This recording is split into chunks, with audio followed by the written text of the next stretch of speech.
নমস্কার, আপনাদের সবাইকে আমার রান্নাঘরে স্বাগত।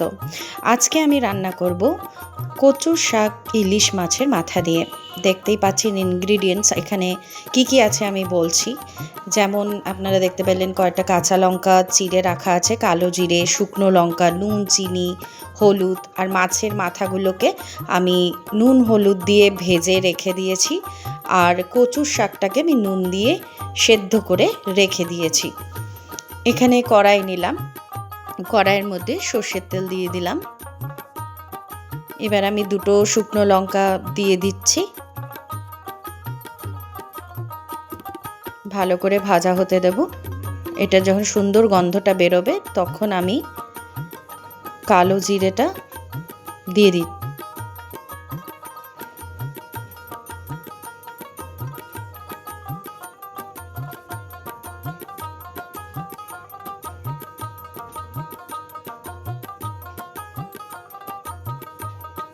এই সেদ্ধ করে কচু শাক যে রাখা ছিল সেটা আমি দিয়ে দিচ্ছি।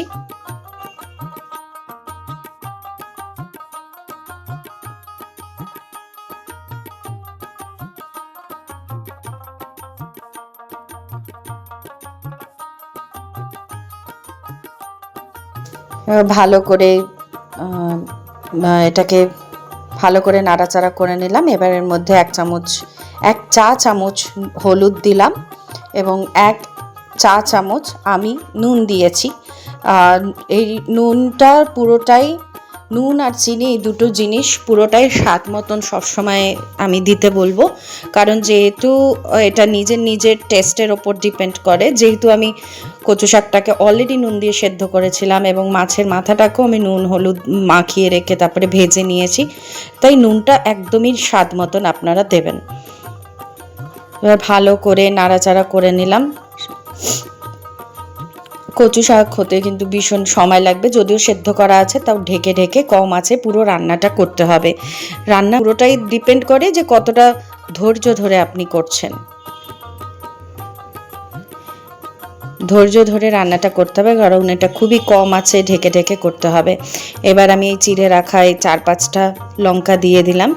আর এই রকম ধরনের বাটা অবশ্যই সবসময় এইরকম ধরনের, মানে বিশেষ করে এরকম ধরনের রান্না সবসময় একটু ঝাল ঝাল হলে বেশি ভালো লাগে।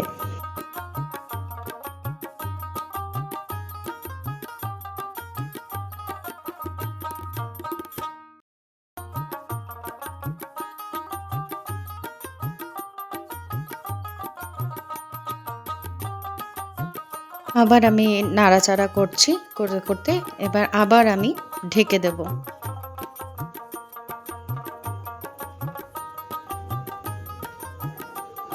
আর একটু হতে দেব।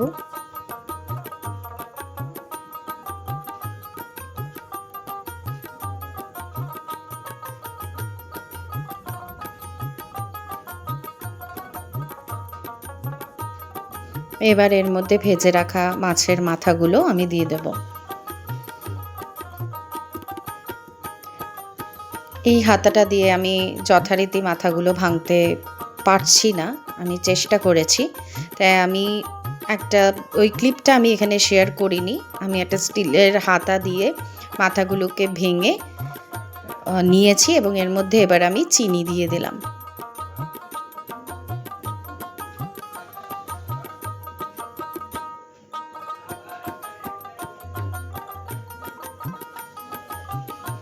একটু নাড়াচাড়া করে নেব। অলমোস্ট হয়ে এসেছে।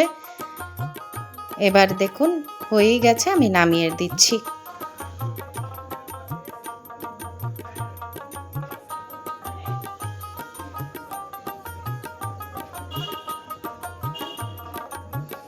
দেখুন কি সুন্দর দেখতে হয়েছে। আর আমি রান্না করছি বলে না, আপনারা এইভাবে করে খাবেন।